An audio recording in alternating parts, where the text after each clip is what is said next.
Hello and welcome to another edition of the GraphDB Fundamentals webinar. My name is Yasen and I will be your moderator today. I'm pleased to introduce you to today's speaker, Radustin Nanov.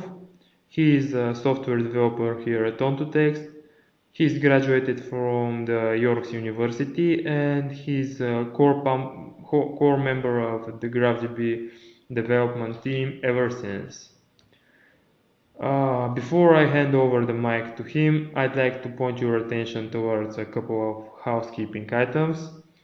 First of all, for practical reasons, you are all muted, but if you have questions, please type them in the question box in your GoToWebinar panel.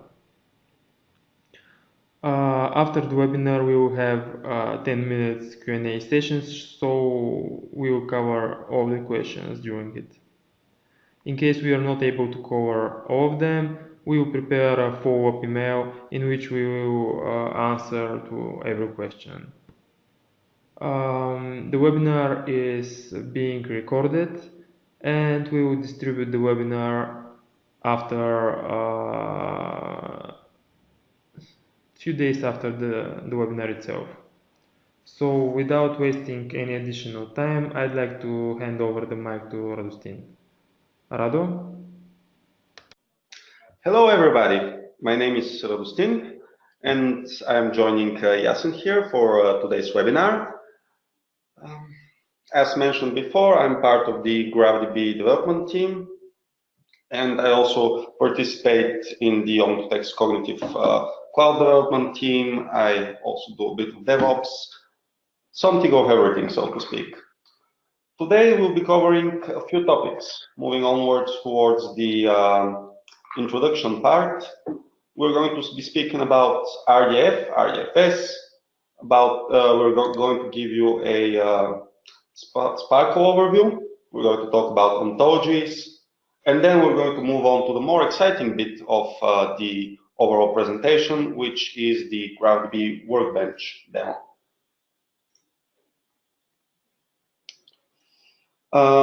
So, swiftly onwards, what is RDF? RDF is the resource description framework.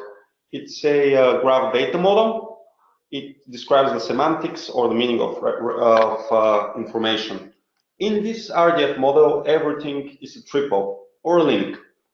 All values inside the links have to be valid to URIs. A graph would be a collection of links. Links take the subject, predicate, object pattern. So you would have a subject, which, for example, is, let's say, example.org/thing, a predicate, which is an example.org/type, and an object, which would be an example.org/object. That's a fairly quick introduction. Also, if you look at the slide towards the bottom, we have another example triple, which is BR Fred has spouse Wilma. Throughout this presentation, we'll be using the Bedrock ontology.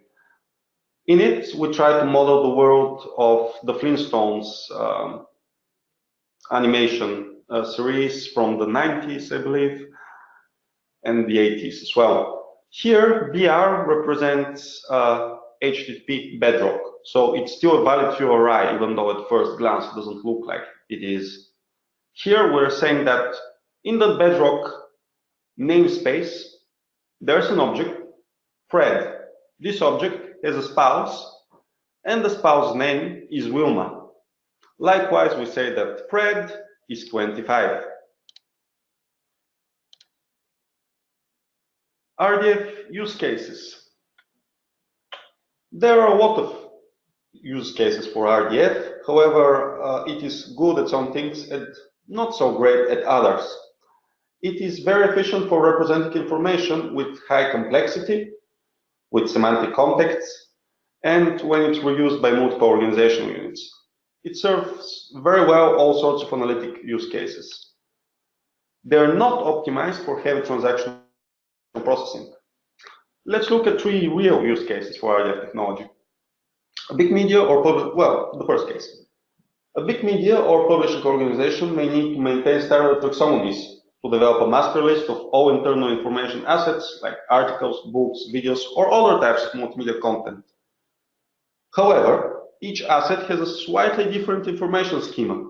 For example, a video would have a video format, it would have duration. An article, on the other hand, may have an article abstract, citations. Some other sort of multimedia may have other metadata metadata attributes. So, if we try to represent this in a standard SQL database, we may have many tables, or we may have a single table with many zero values.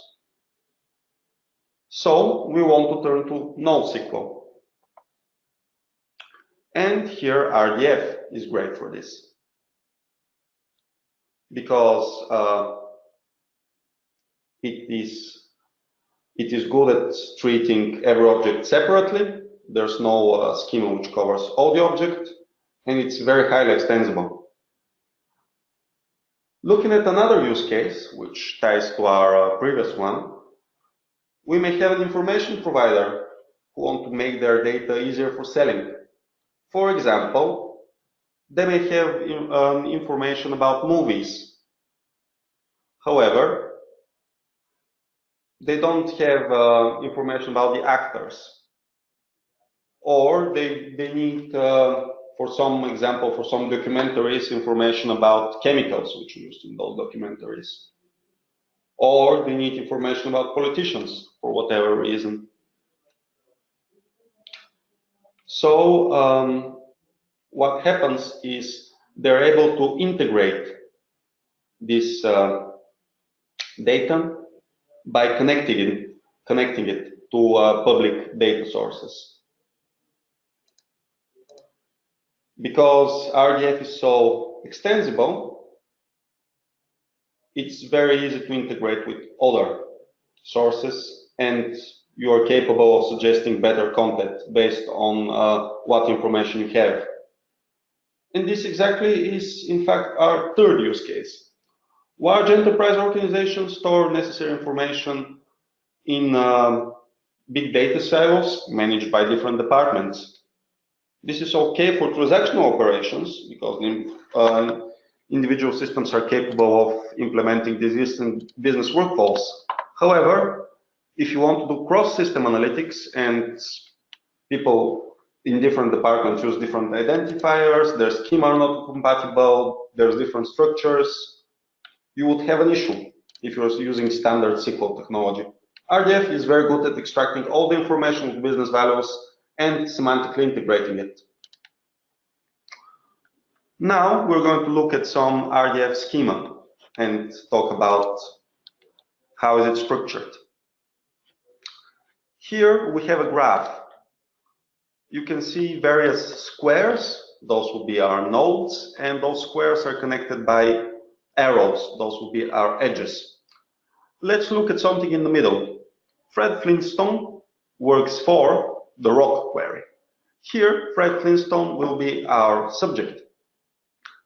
Works for is our predicate, and rock query is our object. You see that since we're schemaless, every single object can also be a subject in another triple. Here we have rock query as a subject, is located in Bedrock. This is how we build up our graphs. RDFS is an extension on top of RDF. It adds concepts such as resource, literal, class, data type. It adds relationships such as subclass, subproperty, domain, range. It essentially allows you to define classes, properties, a hierarchy, which in the end gives you the capability of performing inference. Inference is a key GraphDB feature. It is not unique to GraphDB, certainly. Other RDFS databases also have it. However, not each database which is capable of working with triples has inference. For example, Azure wouldn't be capable of inference, etc., etc. And moving onwards to display an example of inference. Here we have a domain and a range, and a relationship has-spouse. The domain of has-spouse is a human, and its range is human as well. What does that mean? Well, that means that the subject of has-spouse has to be a human, and the object of has-spouse also has to be a human. So both spouses are human. Therefore, we can infer that anyone who has entered matrimony is a human. Also, humans are mammals, so anyone who has married is a mammal as well. Therefore, Fred and Wilma are mammals. You can continue changing this inference even further, explaining that mammals are animals, and animals are a type of object, they're a living thing, etc., etc., etc. So, how do we query that data? Well, for that we use Sparkle. Sparkle is the Sparkle protocol and RDF query language. That's a recursive acronym. Why not call the S semantic instead of the recursion? I'm not quite sure, but that's how it was decided it would be named. As the name suggests, it's both a protocol and a query language. So it both describes how the communication between a client and a server would happen on a high level, and also explains the semantics of the queries which are sent off towards the server. Talking about queries, there's a few query types which we describe over here. Select, that would be the most common query which you send towards your database. Those are your searches. They return your data in tabular form with as many columns as you define. You can tell it that you need 20 columns, it's going to give you 20 columns. Construct, it creates a new RDF graph based on the results. It is not in a tabular form, it's necessarily triples. So you have subject, predicate, object in construct queries. Ask is Boolean, it gives you a yes or no, depending on what you ask. Describe, it gives you graph data about the resource, useful when you don't know what exactly you're looking at. For example, you've just opened up a new database which somebody else has been developing, and you want to explore some basic things about it. Those four in GraphDB are sent towards the Sparkle endpoint, which is the /repositories/repository name. And they are all typical in the fact that they essentially fetch information from the database. The next two are the insert and the delete, which are fairly straightforward. One of them inserts, the other deletes. The particular fact about them is that they are located under a different endpoint. So beside the standard Sparkle endpoint, you would have / statements. So it's a different URL which you need to call with those. That's important to remember because sometimes people make a mistake and they often wonder, why can't I insert data inside my graph? Well, maybe because we've forgotten to add the statements part. You can use Sparkle to insert triples. Later on, we're going to have another GraphDB demonstration, but if you want to, and you have GraphDB installed, you can try this. You can define the prefixes. First, here we have the prefix BR is HTTP bedrock. And then we tell it that we intend to insert data. And we tell the database that Fred has a spouse Wilma, and so on and so forth. When we click the run query button, or when we hit the enter, if we're doing this via the command line, we're going to get a graph such as the one on the right. That's an example of insertion. How about querying? Well, for that we use the select. select tells you what the response will contain. So here we again define the prefix, and then we say that we want to select a subject, a predicate, and an object, where the where clause actually tells you what we're searching for. In this case, we have not bound any of those variables to anything.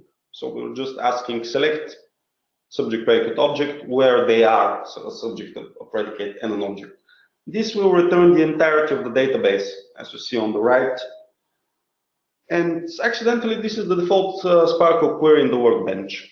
So if you have a GraphDB and you open up the workbench and you click open up a new tab, it will produce this Sparkle query, of course, without mentioning Bedrock, because by default, we don't live in Bedrock. And the only difference with the default query is that the default query is limited to 100 results. That's another Sparkle keyword limit, which tells you how many results you expect. Here, since our database is fairly small, that's just 4 triples, just ask for everything. Sparkle to find Fred's grandchildren. Straightforward, instead of select, we have ask. We're asking for a subject, Fred, which has a child. We don't bind that child because we're not interested in who the child is, so long as it exists. And we're also asking if this child has a child on its own. And we call that a grandchild. Turns out that, yes, Fred does have grandchildren. Fairly young, he's 25 and with grandchildren. So using Sparkle to find Fred's grandchildren, instead of having an ask, we may have a select. We know that Fred has a grandchild. So we can do a more resource-intensive query and ask who that grandchild is. What are their names? What we do is replace the ask with a select, and we say what we want to select exactly. And what we want to select is the grandchild. So we say select grandchild, the where clause doesn't change. And on the right, in the result box, we see that the Fred's grandchildren are Roxy and Chip.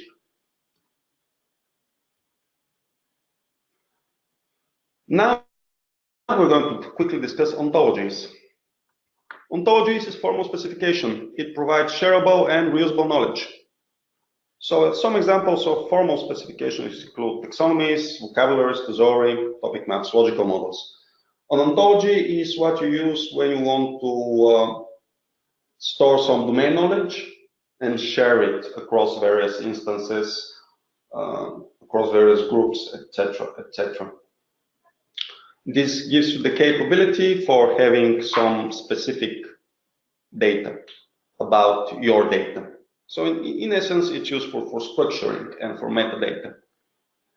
Let's go a bit further and give you an example. So in this example below, we can specify that there are 2 individuals, Fred and Wilma, in a class of type person, and we know that person is a mammal. We also know that Fred works for the Slate Rock Company. The Slate Rock Company is of type company. So we know that person works for company. And from that we can conclude that Fred is a person. The relationship can work both ways. So here we say that an ontology, which specifies descriptions of concepts and properties in this domain, which is Bedrock in this case. So what are the benefits of an ontology? They're useful when you want to gain a common understanding of the information, when you want to make assumptions explicit in ways that can be used to support many activities. So you can develop a common understanding of the information, and you can have explicit assumptions. This is how you can perform data integration for analytics. You can apply domain knowledge. You can support application interoperability, enhance model-driven, and enable as well model-driven applications. Also, you may develop applications faster because you no longer need to define your basic assumptions, and improve data quality because you can now perform inference thanks to the ontologies. Moving onwards towards what GraphDB is. GraphDB offers all of that. It's an enterprise-ready semantic graph database, and it's compliant with W3C standards and with Sparkle 1.1. What are the typical use cases of GraphDB? Well, it's a leader in the science and technology and medicine publishing and media spheres. It enables the transformation from content-centric information model to data-driven models, where the knowledge in your unstructured text can be extracted with text mining algorithms and used as data. GraphDB is the selected database by a number of organizations such as Elsevier, Wiley, Springer Nature, BBC, the Financial Times. They want to take their content assets to the next business level. It is great when you have text with entities, persons, event locations, etc., and want to connect those and establish their relationships. It's a very good tool for modeling your graph data and building up a proper knowledge database. Moving on towards our most recent release. Actually, it's not 8.8 as the slide suggests, but 8.8.1. Now, that's a patch version. It's relatively minor and it fixes some fairly particular, fairly rare bugs. So here we're going to mostly talk about 8.8 because it introduced a lot of improvements. Some of those are better similarity searches. What you have in this version of GraphDB, and what I'm going to show you a bit later, is your capability to ask how similar to semantic entries from your database. Now you can also carry out predication-based semantic indexing. You also have improvements for our MongoDB plugin, so you can integrate GraphDB and MongoDB. There's now JSON LD serialization for talking between the two of them. There's a faster backup mechanism for the cluster. The cluster is a high availability tool available together with the GraphDB Enterprise Edition. And we also have a very important feature for those of you who are security minded, which is audit headers and request ID tracking. This makes debugging easier since you can track a request for a variety of services, and you can also take you can audit what what someone has just requested through the audit headers. Additional improvements include small optimizations, improvements to connector creation in particular, and we're going to talk about what connectors are in a moment, as well as upgrades to the latest RDF4J 2.4.2 public release.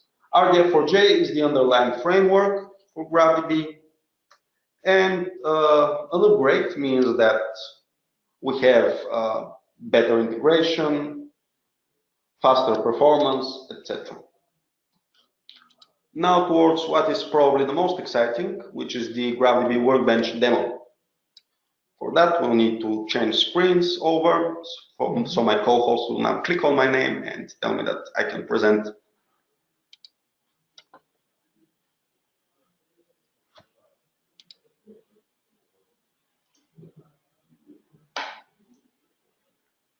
It should work now. I believe you can now see my screen. Excellent. So to begin with, we're going to show you how to install your GraphDB, which is extremely straightforward. If you get the GraphDB distribution, which is available at our Maven repository, even without login details, of course, it doesn't come with a license. You can say that you want to download it. There it will come as a zip file. In this case, I've downloaded the Enterprise Edition. It's fairly small, but you can maybe see what it says on the screen over there. And I've already unzipped it. Now it's a portable resource, which means that there's a bin folder, and inside the bin folder there's GraphDB.cmd. In this case, because I'm running on Windows, of course, we'll be running from the Linux shell otherwise, and you will be running this, the GraphDB If I double click on that, and I tell Windows Defender that I trust GraphDB,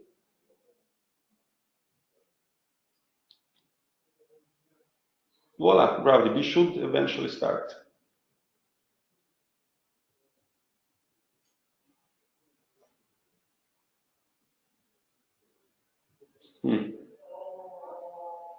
And wonderfully, this is something which I tested like a few minutes ago, and now it doesn't want to do it.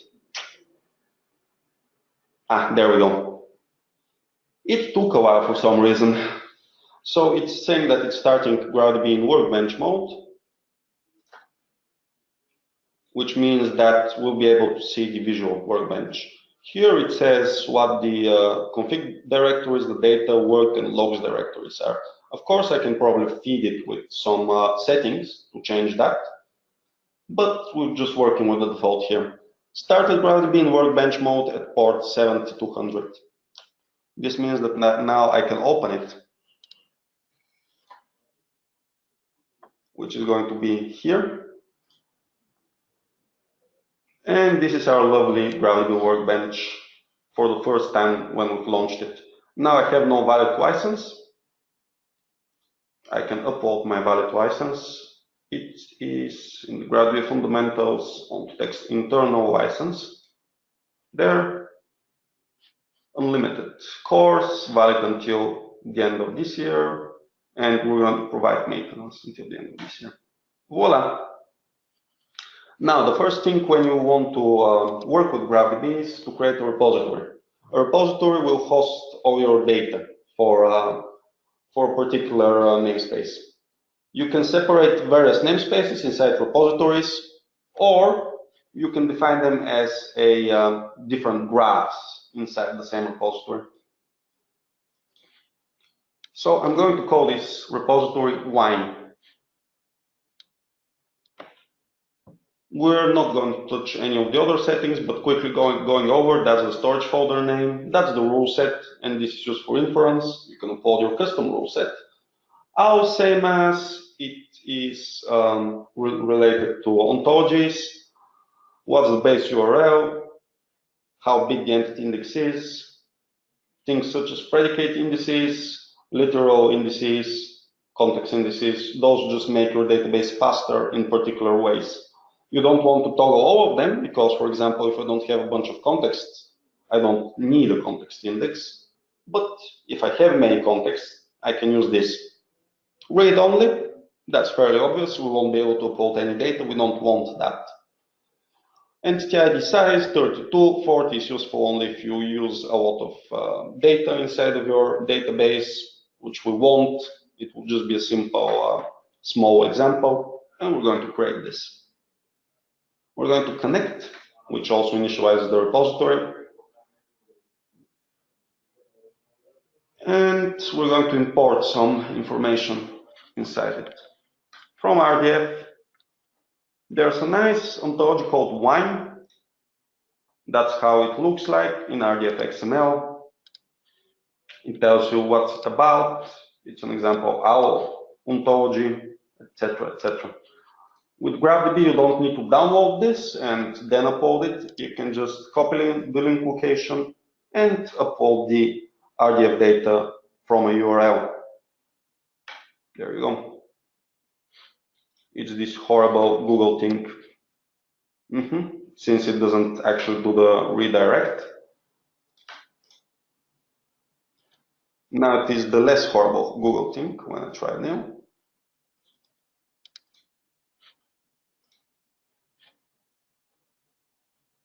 There, now it's imported.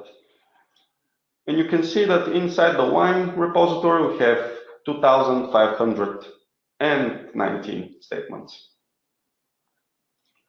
Looking at a few of those statements, that's the default query which I mentioned. Here we say select everything, which conforms to this pattern. And since this is the most basic pattern of a triple, a subject, a predicate, and an object, and that's a dot, which says that inside the default context, we get everything. First, we have the RDFS plus triples, which are triples used for inference. We say that type is of type property, subproperty is also property. This is useful when you want to infer things. However, there's actual information such as vin, this is the prefix for the wine dataset, has flavor, which is of type object property.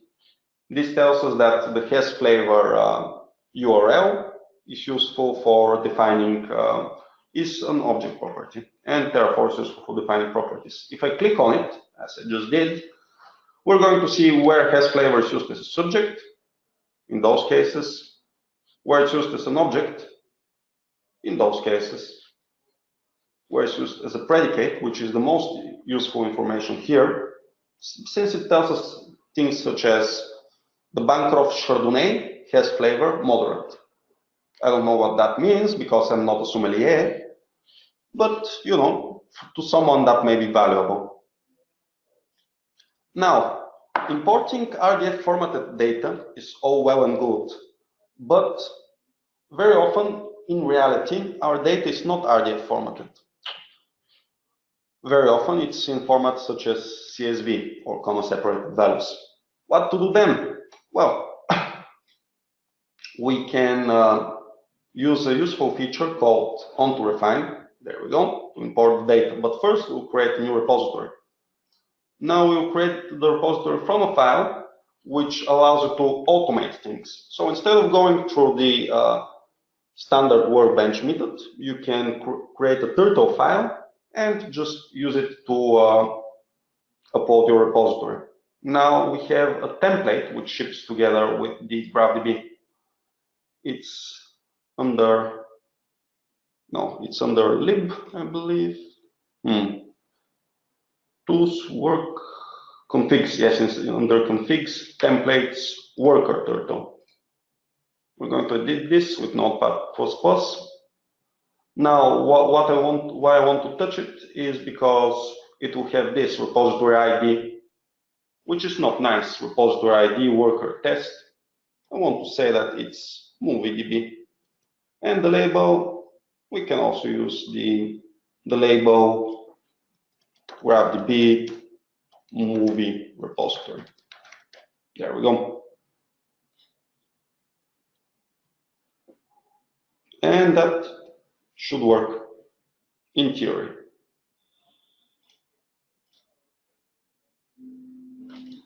If I go here, inside configs, templates, worker turtle. However, the entity and ID size has to be either 32 or 40. And as we can see, the entity ID size also holds some other information. So we can just switch it to 32 like that.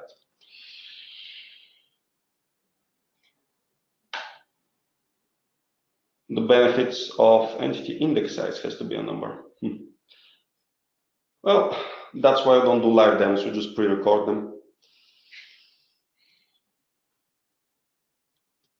RDFS files are delimited, non-interpretable predicates look like that, query timeout. You can use this. However, since I'm struggling with it, I'm just going to do it the old-fashioned way. MovieDB, which is a worker, has disabled all, same as RDFS plus, the exact same thing, which I was just trying to do. And we're going to use tabular data for that, onToRefine. So now onToRefine is based on the Google OpenRefine. So if you trust Google, not with your private data, you can trust us. So what I'm going to do here is I'm going to go and use the movies metadata short CSV.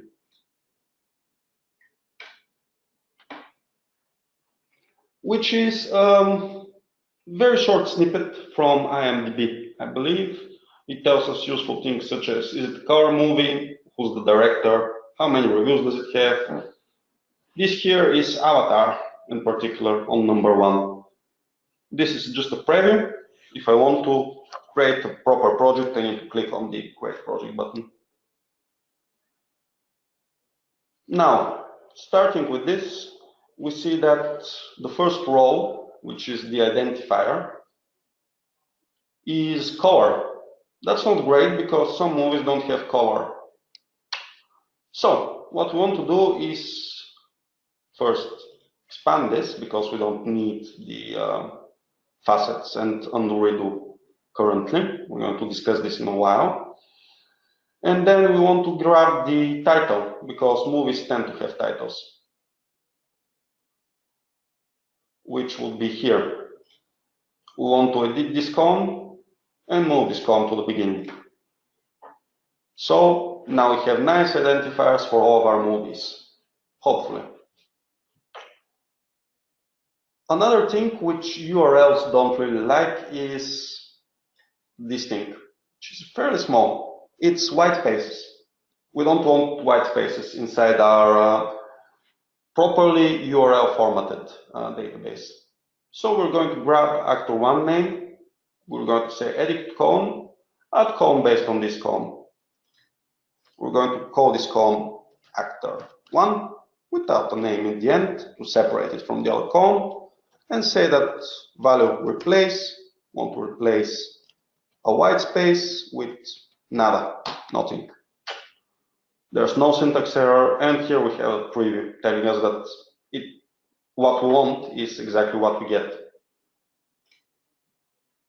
We're going to do the same for actor2 and for director as well. So actor2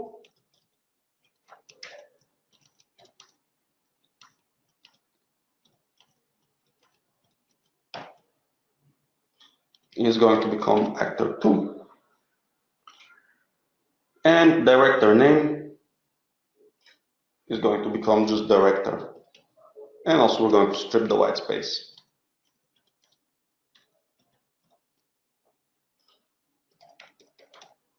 Now, you may have a variety of those data sets which are comma separated, and maybe they all have the same pattern with actor1, actor2, actor3, director name. And what you just saw is tedious in a way. Like every time you need to click the same buttons, same buttons, same buttons. So maybe you want to automate this. Well, you're in luck because here in the undo redo, we have all the operations which we just did. We can extract them and we can apply them to any other database. Why do it manually in this case? Well, I just wanted to show you off how it happens. A facet or a facet is a way to filter our data. So here I can create a text facet, and it's going to tell me that there's black and white, color, and blank movies. So I may say that I want just black and white movies. There we go, we just get black and white movies. However, since I want all my data, I can just remove this currently. Moving on, what happens here is when we open an Onto project, it creates a temporary and invisible repository for you. And in this repository, you can carry out standard RDF operations. So here, if I click on the RDF button, I get this screen. And I want to base the IRI on to use the prefix MDB, just like IMDb without the I part. Everything else is going to be defaults. Select, row, MDB movie title, etc., etc. I can run this and voila, I have the database, which you can see in Refine here, has now been selected. Now this is all wonderful, but it's still not RDF. What I can do is generate a construct, and if I click here, it's going to RDFize it. So it says that MDB avatar has actor1 called CCH founder. Avatar has color, and it's made in the USA. Now, as I mentioned, this is ephemeral. This is not inside of your main data store. If we want to move to our main data store, I can click the Open in Main SPARQL Editor part, which will take us to the main SPARQL Editor in a pop-up window. So now that I've allowed the pop-ups, here is the main SPARQL Editor. We have the prefix, the SPIF, the construct. What we also have is this part, which says service. The service is Ontotext, and this is the particular project ID. And if I click Run, there we go. The example MovieDB avatar has actor 1 CCH Pounder, and it's from the USA, and it's with cover. Now, if I change the construct to insert, I can get this data inside my database. Of course, insert doesn't like limits, so I can drop this.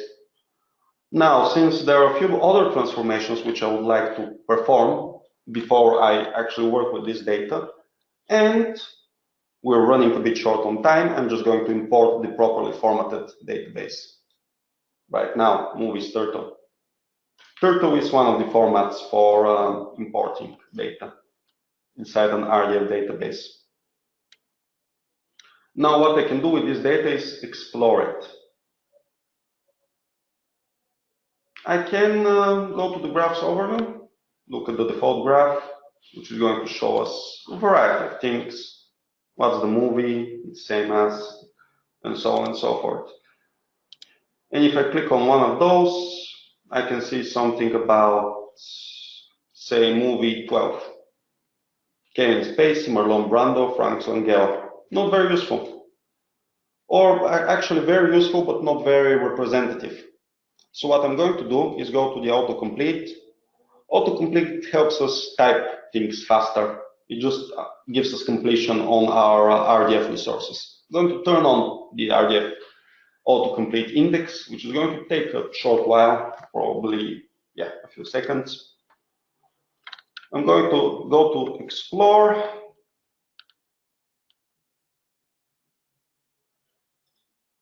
From Visual Graph, I'm going to look for Charlie Sheen, not Charlie Sheen for us, but I can instead look at Charlie Rowe, for example.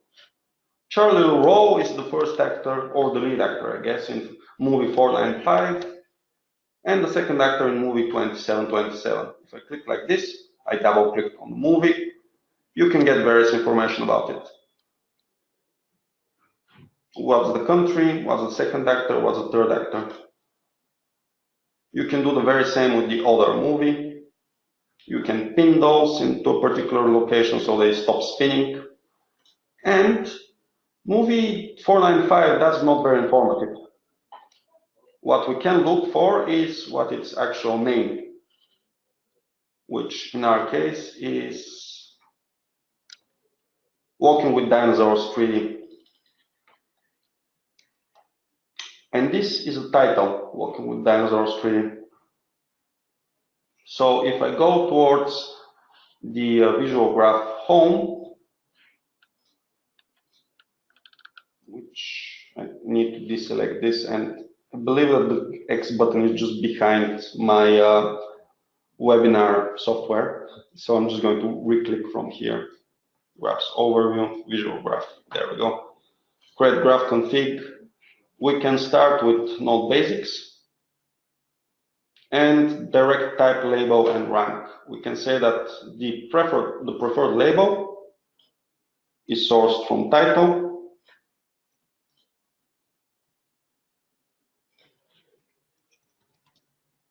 and it is still a label.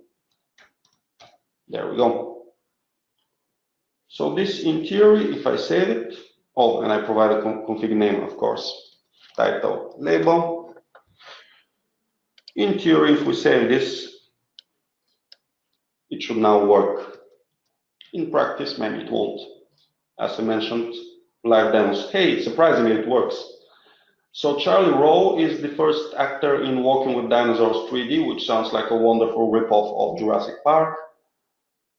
But I believe it's a documentary of some sort, maybe a popular movie for children. Never let me go, he's the second actor there. And this is how we can continue exploring our data. Moving on, since this is it's an enterprise cluster.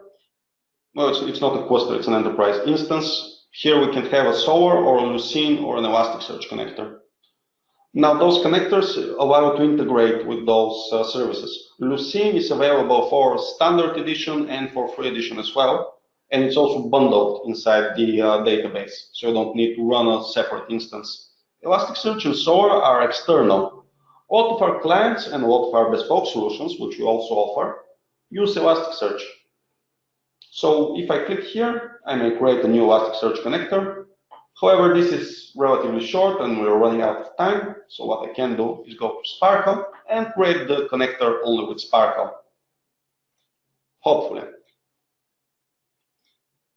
So I'm going to go to the Elasticsearch connector.txt, which actually doesn't contain a txt, but a properly formatted query, which says wine, hazier, it's made from grape, etc., etc. Now I can run this, however, we're on the movie database. So first we should switch to the wine database. If I run that, it's going to start creating the connector. Hey, it's created it successfully. I can now open up the Elasticsearch query, which tells us, I believe, what wine was created in what year. I can run that, and I'm going to get no data since this is based on another example data. So what I'm going to do is open up the Elasticsearch data, which is another sample of wine. I'm going to go to import RDF and import as a text snippet. There we go, Blanquito, Rosova, Noiret, Franvino, your wine. Since the Elasticsearch connector imports dynamically, as we perform various operations like importing and modifying our data, should have imported properly without needing to rebuild it. And if I run again, voila! Now we know that the entity, your wine, is made out of Cabernet Sauvignon grape, and it was made in 2013 without needing to rebuild anything and with the proper sample data set. Finally, I would very quickly like to show you the FactForge, which is another of our demonstrators. It aggregates news from the internet. Why I want to show you FactForge? Well, besides the fact that it's a wonderful resource for testing out how GraphDB works with a preset and fairly large data set, it also has this useful feature called similarity, which is the very same feature which I mentioned in the release notes. So if I look at the own news and look at the term, say, in the news, what's there in the news which is popular? Donald Trump is fairly popular. He certainly is there in the news. If I search for Donald Trump, what are we going to see? Well, Donald Trump is very similar to just Donald and to just Trump. That's the similarity confidence index, so to speak, 0.9. Whereas if we had Donald Trump specifically, it would have been 100. Trump's president, yes, he certainly is the president. Campaign, he used to be in a campaign for being president. Republican election, presidential house. I wonder why that's up here. AIDS, Hillary, elect, white, Pence, white for the White House. Pence, that's his vice president, I believe. That's useful if you have a large data set and you want to establish the various relationships between them. You also have useful things in GraphDB, such as RDF rank, which tells you how popular an entity is by calculating how many edges it has, how interconnected it is with the rest of the data set. You have useful things such as the cluster, which allows you to cluster master and worker repositories, etc., etc. Here you can see where you can get support. Of course, the GraphDB support email is probably the top location. But if you just want to look at Stack Overflow, you can look at Stack Overflow. There's also our website with documentation, where we store our white papers, various links for RDF, RDFS, where to get an overview of Sparkle, and what is Sparkle 1.1 update. Thanks for your attention, and it's been a great pleasure presenting to you. I'm sure that my co-host also liked it a lot. We're now going to look. Okay, we have a few questions which have arrived over the course of our webinar. The first question which I would like to address is the question, what restrictions I will have as a user of the free version of GraphDB, which was asked by one of our attendees. So the GraphDB free contains almost the same functionality as GraphDB standard. And the only difference is that in GraphDB free you only have 2 threads, meaning that you can execute a query and an insert at the same time, and that's it. That's the amount of multi-threading which you get. You cannot, for example, have 5 queries running simultaneously or 3 different inserts. You get 1 insert and 1 query. Another question. Is it possible to get dump of a graph as n quads programmatically? I would have to look up the API of GraphDB for that, I mean Java API. But my assumption is that yes, since we can make dumps from Turtle, we can make dumps as RDF XML, n quads should also be possible. And this question has a follow-up. The same as export graph in the graph overview, but with an HTTP call. Yes, I think so. There's a question about using GraphDB for calculation, though I can't see the entire question because it's relatively large and the screen is a bit squashed. Basically, yes, you can use Sparkle, any Sparkle compliant graph database, which GraphDB is, for calculations.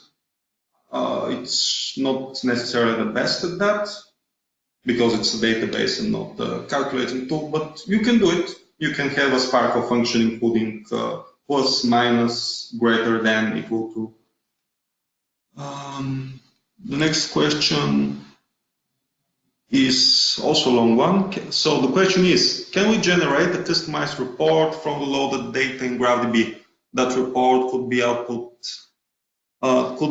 the output of a list of Sparkle queries, for example, list of unmarried people in the DB, list of people that have no age data given in the DB, people who have more than one family name, etc., etc.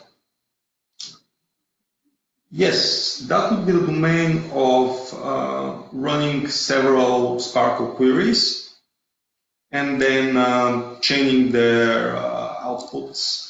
Probably you can start a transaction which asks several of those things. For example, you can ask for people who and then you can filter them on having a spouse, and then you can make a difference between the 2 transactions and report that those people were unmarried. Same as for list of people who have no age data given the DB, there's people that have more than one family name. All this is possible, but it would require running several Sparkle queries and then looking at the dependency between those Sparkle queries. And it's something of a custom functionality, which you have to input. I've covered this and that. And yes, there's another question about deploying GraphDB with Docker. As I mentioned, I believe earlier during the presentation, and if I haven't mentioned it, I should have, we publish our own Docker images for GraphDB Standard and GraphDB Enterprise Edition. The only thing which we require for those is for you to have a license. So you start up your GraphDB Standard Docker image, put in the license, you're good to go. Now, if you want GraphDB free, at the moment, the way you should handle this is there is a online GraphDB Docker GitHub page, which you can very easily find, and it hosts a script which basically allows you, if you have a GraphDB free distribution, which is the zip file. You just put it in the same directory as the script, you run it, and that's it. It would make you an image of GraphDB free, which you can then use at your leisure. And related to that question, there's another one about memory restrictions, specifically for Docker. Now, in our documentation, there is a document which sizes up the database and tells you how much memory you need to dedicate to this instance, depending on how much triples you have. Of course, this includes some spare memory for the operating system, and it's important to remember that you still need to include this spare memory for the operating system, even if you run within Docker. So you would have some leeway. For example, you would limit your Docker container to 3 gigabytes, and you would pass to GraphDB a limit on the Java heap to 2.7 gigabytes, so to have 300 megabytes of leeway. And also important to note is that the entity pool is off heap.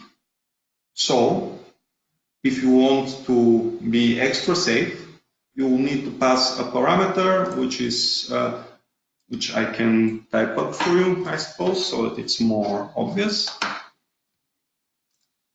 And this is, I'm just wondering how to bring up a webinar GraphDB fundamentals.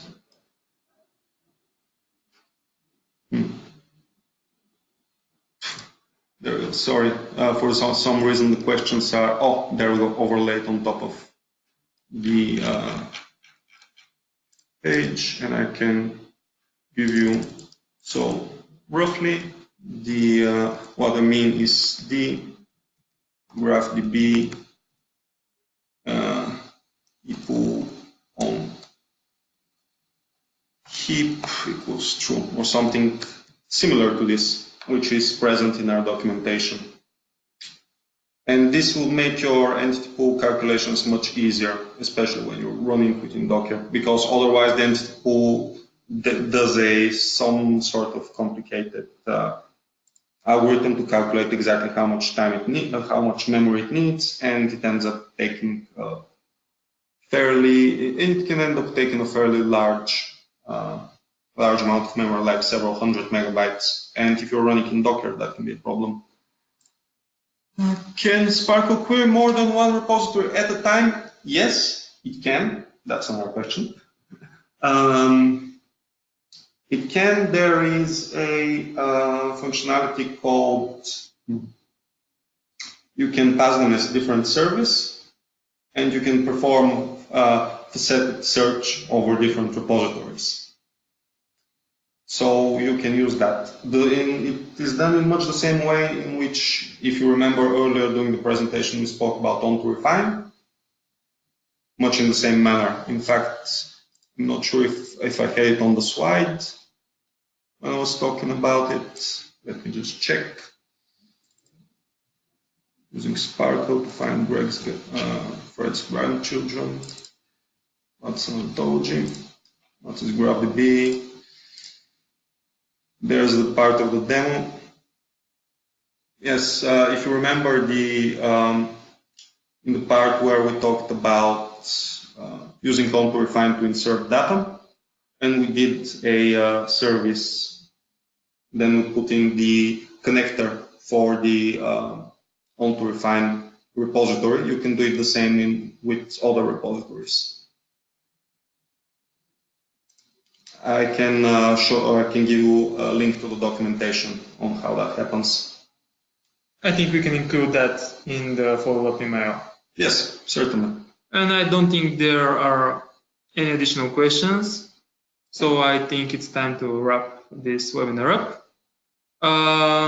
You can always send follow-up questions on GraphDB support at ontotext.com. Of course, you can use, as mentioned earlier, you can use our Stack Overflow there are other channels of communication, I'm sure, but those are the two main ones where we get the answers the quickest.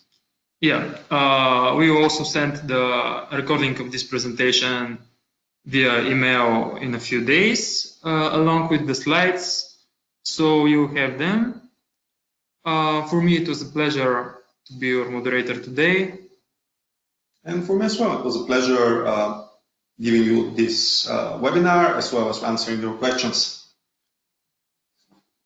Have a nice day or evening, depending on where you are. Wherever you are, have a nice time.